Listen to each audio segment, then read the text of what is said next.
ठरलं तर मग या मालिकेच्या येणाऱ्या भागामध्ये आता स्वतःच प्रिया आपल्या पायावरती धोंडा मारून घेत रविराजांकडे मागणी करायला लागते। ती रविराजांना सांगायला लागते, बाबा काहीही झालं तरी या दिवाळीला मला तुमच्याकडून एवढंच गिफ्ट हवे की तुम्ही या सगळ्यामध्ये पूर्णाजीचं आणि माझ्यामध्ये जे काही दुरावा आलाय तो दूर कराल। मला सुभेदार परिवाराची खूप आठवण येते। यावरती रविराज म्हणतात, तुझं काय प्रॉब्लेम काय आहे? त्या परिवाराला या सगळ्यामध्ये तू त्रास देण्यासाठी एकही कारण सोडत नाहीयेस आणि या सगळ्यामध्ये तो परिवार तुला माफ कर आणि मी मुळात कुठचं तोंड घेऊन त्यांच्याकडे जाऊ की माझ्या मुलीला माफ करा सांगायला? नाही, आता हे माझ्याच्यानी होणं काही शक्य नाहीये। यावरती प्रिया म्हणते, बाबा मला फक्त एकच संधी हवी आहे। या एका संधीमध्ये मी स्वतःला सिद्ध करेन। मी स्वतःला सिद्ध करून मी दाखवून देईन की खरंच मी सुधारलेली आहे किंवा या सगळ्यामध्ये मी बदललेली आहे। रविराज म्हणतात, हे बघ तू कितीही प्रयत्न केलास ना तरी मला नाही वाटत आता ती लोक तुला माफ करतील म्हणून। यावरती मग मात्र आता प्रतिमा म्हणते, हे बघा आपण एक काम करूया ना, आपण तिकडे जाऊया एकदा। म्हणजे मला असं वाटते जर का आपण जाऊन त्यांची भेट घेतली तर मला सुद्धा दिवाळीच्या दिवशी पूर्णाजीचा आशीर्वाद मिळेल, सायलीला भेटता येईल। तुम्हाला काय वाटतं या सगळ्यामध्ये जर आपण पूर्णाईला जाऊन भेटलो तर? असं म्हटल्यावरती रविराज म्हणतात, प्रतिमा तुझी इच्छा आहे ना पूर्णाईला भेटायची, मग आपण जाऊया आणि तुझ्या इच्छेखातर मी पूर्णाईच्या हवे तर पाया पडेन आणि सांगेन त्यांना की एकदा तुम्ही या तन्वीला माफ करून टाका, पुन्हा हिच्याकडून काहीही हे झाला तर हिचं तोंड तुम्ही बघू नका। असं म्हणत आता इकडे रविराज या सगळ्यामध्ये आता प्रियाचा हा हट्ट पूर्ण करण्यासाठी निघणार असतात। रविराज प्रियाला म्हणतात, ठीक आहे आपण निघूया, पण पुन्हा जर का तुझ्याकडून असं काही घडलं तर मात्र मी तुला कधीच माफ करणार नाही। यावरती मग प्रिया रडत रडत सांगायला लागते, काहीही झालं तरी सुद्धा बाबा मी तुम्हाला यापुढे कोणतीही संधी देणार नाही माझ्यामुळे मान खाली घालायला लावायची। माझ्यामुळे आत्तापर्यंत तुम्हाला जे काही वागणूक वर्तणूक चुकीची मिळाले त्यासाठी मी तुमची माफी मागते। फक्त तुम्ही पूर्णाजी आणि माझ्यामध्ये समेट घडवून आणा। असं म्हणत प्रिया रडायला लागते, रविराज रडायला लागतात आणि इथेच प्रिया अडकते, कारण तिकडे मधुभाऊ वस्तीला राहिलेत। मधुभाऊ आता तिकडेच थांबणार आहेत हे प्रियाला माहिती नसतं। त्यामुळे आजचा दिवस मधुभाऊ येतील आणि मागच्यासारखे निघून जातील असा विचार करून तिने रविराजांना तिकडे जाण्यासाठी सांगितलेलं असतं। त्यातच आता तिला अस्मिताचा कॉल येतो। रविराजने आधीच ठरवलं असतं की आपण आत्ताच्या आत्ता पूर्णाईकडे निघतोय आणि तितक्यातच अस्मिता तिला कॉल करते, काय ग तन्वी कुठे आहेस तू? इकडे खूप मोठा ड्रामा चाललाय। यावरती प्रिया म्हणते, काय झालं? पूर्णाई आली का? यावरती आता इकडे सांगायला लागते अस्मिता, हो पूर्णाई आलेली आहे। पूर्णाई आली असली तरी सुद्धा इकडे खूप मोठा ड्रामा चाललाय। अगं तुझे मधुभाऊ आलेत, तू नाही का इकडे येणार? यावरती प्रिया म्हणते, काय मधुभाऊ आलेत? त्यावरती इकडे आता अस्मिता सांगते, हो आणि पूर्णाईने त्यांना 4 दिवस ठेवून घेतलंय।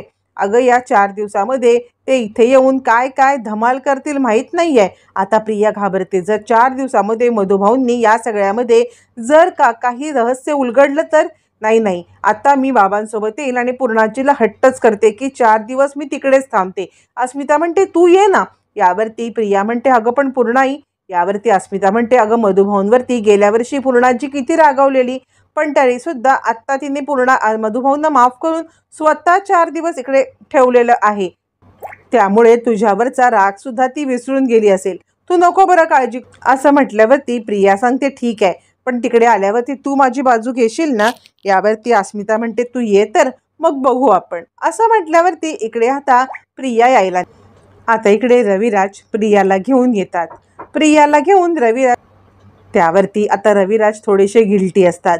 ते प्रियाला घेऊन येतात त्यावेळेला सुमन नागराज हे सगळेच तिकडे येतात आणि त्याच वेळेला मधुभाऊंना समोर पाहिल्यावरती आता मात्र सगळ्यांना धक्काच बसतो। मधुभाऊ रविराजांकडे पाहतात आणि ते रविराजांना म्हणतात, खरं सांगू का तर मला तुम्हाला एकदा भेटायचंच होतं। म्हणजे या सगळ्यामध्ये तुम्ही सुद्धा जावई बापूंना या केसमध्ये खूप सारी मदत केलेली आहे। मला ह्या गोष्टी कळत होत्या। सुरुवातीला तुम्ही माझी केस घेतली होती, काही कारणास्तव जरी तुम्ही केस सोडली असलीत तरी तुम्ही या सगळ्यामध्ये ज्या वेळेला सत्य समजलं त्यावेळेला पुन्हा सत्याच्या बाजूने तुम्ही उभे राहिलात आणि तुम्ही साक्षी शिकरेची केस सोडलीत। तेव्हा तुमच्याबद्दल माझ्या मनात खूप आदर निर्माण झाला आणि त्यानंतर तुम्ही जावई बापूंना मदत करता म्हणून मला खरंच खूप खूप तुमचा ना अभिमान वाटतो आणि कौतुक पण वाटतं। यावरती आता इकडे प्रतिमा मधुभाऊंना पाहते आणि कुठेतरी मधुभाऊंना आपण पाहिलेलं आहे हे तिला जाणवतं आणि एकटक ती मधुभाऊंकडे पाहतच असते. ती काही बोलत नाही आणि आठवण्याचा प्रयत्न करायला लागते की मधुभाऊंना आपण कुठे पाहिलंय किंवा याआधी आपली कधी भेट झाले का, काय खरं काय खोटं हा विचार करत असताना मधुभाऊ सुद्धा प्रतिमाच्या समोर येतात आणि प्रतिमा आणि मधुभाऊ एकमेकांकडे पाहायला लागतात. आता या सगळ्यामध्ये पूर्णांची येते आणि तन्वी, तुझी हिंमत कशी झाली ग इकडे यायची? रविराज, मला माफ करा. तुम्ही आणि प्रतिमा आज दिवाळ सणात इकडे आलात, मला खरंच आनंद आहे.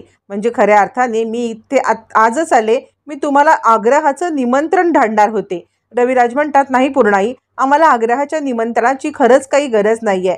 आज प्रतिमाला वाटलं की आम्ही तुम्हाला भेटावं, यासाठी आम्ही आलोय, बाकी काहीच नाहीये. यावरती पूर्णाजी म्हणते, रविराज, तुम्हाला खरंच मी बोलवणार होते आणि बोलवणारच आहे. मी तुमचं नेहमीच स्वागत करणार. तुम्ही आमच्यासाठी काय महत्त्वाचे आहात ना, हे प्रतिमा आणि तुम्ही हे आम्हाला माहिती आहे. पण हिने आमच्या घरामध्ये येऊन जे काही केले ना, घर फोडण्याचा प्रयत्न, या सगळ्यामध्ये तिला या घरामध्ये प्रवेश नाही आहे असं म्हणत आता इकडे पूर्णाजी खूपच चिडते आणि चिडलेली पूर्णाजी प्रियाला आता जाब सुनवायला लागते. त्यावरती इकडे सुमन आणि नागराज म्हणतात, पूर्णाई, एकदा माफ करा, लहानच आहे ती खूप रडत होती, मला पूर्णाजीला भेटायचं आहे म्हणून. यावर आता मधुभाऊ इकडे प्रियाकडे पाहतात आणि प्रिया किती नाटकी आणि किती ढोंगी आहे हे मधुभाऊंना चांगलंच माहिती असतं. त्यामुळे या सगळ्यामध्ये मौन धारण करून मधुभाऊ तिथेच उभे राहतात, जेणेकरून यांचं जे काय चाललंय ते चालू दे. त्यावरती पूर्णाजी म्हणते, ही आणि निरागस का? अहो मला माहितीये ना हिने काय काय केलंय. मी जरी इथे नसते तरी फोनवरती या सगळ्याची अपडेट मला मिळत असते. या सगळ्यामध्ये काय घडामोडी चालतात, घरात काय निर्णय घेतले जातात, या निर्णयानुसार प्रतापने हिला घरात यायला बंदी केले ना, मला माहिती आहे. आणि मग माझ्या मुलाने घातलेला नियम मी कसा मोडणार? मी हा नियम नाही मोडू शकत. या घरात रविराज आणि प्रतिमा यांचं नेहमी स्वागत असेल. या घरात रविराज आणि प्रतिमा यांना नेहमी एंट्री असणारा हे सन्मानाचं स्थान आहे, हे त्यांचंच घर आहे. पण तन्वी, तुला या घरात एंट्री नाही असं म्हटल्यावरती आता इकडे सायलीलाच पुळका येतो. सायली खूप अतिशहाणी. सायली म्हणते, पूर्णाई, आज मधुभाऊ घरात आलेले आहेत. मधुभाऊंना या सगळ्यामध्ये उगाचच, म्हणजे मधुभाऊ असताना या घरामध्ये द्वेष नको. आजचा दिवस आपण न प्रियाला सगळ्यांच्या सोबत राहण्यासाठी देऊया का? यावरती मधुभाऊ म्हणतात, ही माझी सायली आहे, लहानपणापासून अशीच आहे माझी सायली. तिला कितीही काही झालं ना तरी कुणाचंही दुःख बघवत नाही. तिच्यासोबत कितीही कोणी काहीतरी केलं ना, म्हणजे मला माहित नाही की प्रियाने काय केलंय, प्रिया कशी वागते, पण याआधी सुद्धा प्रियाने साऊ बाळाला खूप त्रास दिलाय. माफ करा मला रविराज, हे सांगताना मला वाईट वाटते, पण प्रियाने इतक्या काही कुरघोड्या केलेल्या आहेत ना की या सगळ्यामध्ये साऊने तिला नेहमीच माफ केलेलं आहे. आणि असं म्हटल्यावरती आता इकडे मधुभाऊ म्हणतात, पूर्णाई, खरंच झालं गेलं सगळं तुम्ही विसरून जा आणि या सगळ्यामध्ये तन्वीला म्हणजेच प्रियाला माफ करून टाका. कसं आहे ना, आपण या सगळ्यामध्ये मोठं होऊन लहानांना माफ करायचं असतं. यावरती रविराज म्हणतात, खरं सांगू का मधुभाऊ, मी ज्या वेळेला सायलीला पाहतो ना, मला दर वेळेला प्रश्न पडतो की इतके सगळे संस्कार, इतकं सगळं हे हिच्यामध्ये आले कुठून. पण ज्या वेळेला मी तुमच्याकडे पाहतो ना, त्या वेळेला मला समजतं की खरंच सायलीला जे संस्कार तुम्ही दिलेत ना, सायली त्याच्यामुळेच इतकी छान वागते आहे. पण हेच संस्कार इकडे आता तन्वीला देण्यामध्ये कुठे कमतरता आली? यावरती मधुभाऊ म्हणतात, मी खरं सांगू का, तर मी आश्रमातील प्रत्येक मुलाला समान न्याय देते.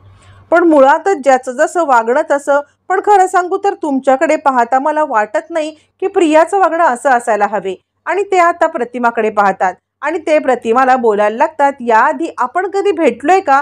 प्रतिमा मधुभाऊंकडे एकटक पाहते आणि ती म्हणते, मगापासून मी पण तुमच्याकडे तेच पाहत आहे. मला सुद्धा या सगळ्यामध्ये असं सारखा विचार येतोय की मी तुम्हाला कुठेतरी पाहिलंय, तुम्हाला कुठेतरी पाहिल्यासारखं मला वाटतंय आणि या सगळ्यामध्ये आपण भेटल्यासारखं वाटतंय. मधुभाऊ आठवायला लागतात आणि मधुभाऊ म्हणायला लागतात, आठवलं. तुम्हाला माहिती आहे का, म्हणजे तुम्ही तब्बल 22-23 वर्षापूर्वी आमच्या आश्रमात आला होतात.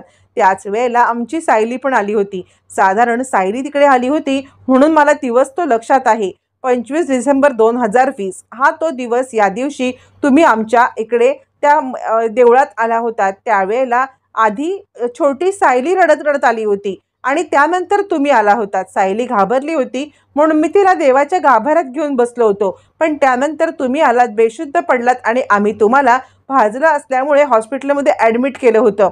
त्यावरती मग मात्र आता इकडे प्रतिमाला थोडं थोडं आठवायला लागतं. प्रतिमा म्हणते, हो, आता या सगळ्यामध्ये मधुभाऊंनी खुलासा केलेला असतो की ज्या दिवशी प्रतिमा आली त्याच दिवशी या सगळ्यामध्ये तिकडे सायली आलेली आहे. रविराजांना जरा धक्काच बसतो. रविराज, हे कसं शक्य आहे? एकाच दिवशी प्रतिमा आणि सायली म्हणजे? आणि तुम्हाला त्या दिवशी खरं तर तन्वी भेटायला हवी होती. मधुभाऊ म्हणतात, नाही नाही, त्या दिवशी तन्वी नव्हती, त्या दिवशी सायलीच आली होती. मला पक्क आठवते ना, या मॅडम मला जेव्हा दिसल्या होत्या ना त्यावेळेला सायली माझ्याकडे देवाऱ्याच्या गाभाऱ्यात होती. सगळ्या गोष्टींचा एक एक करत खुलासा मधुभाऊ करतात आणि त्याचमुळे रविराजांना शंका यायला लागते.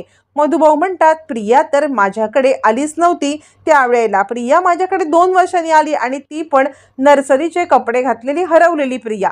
ती खूप लहान होती हो.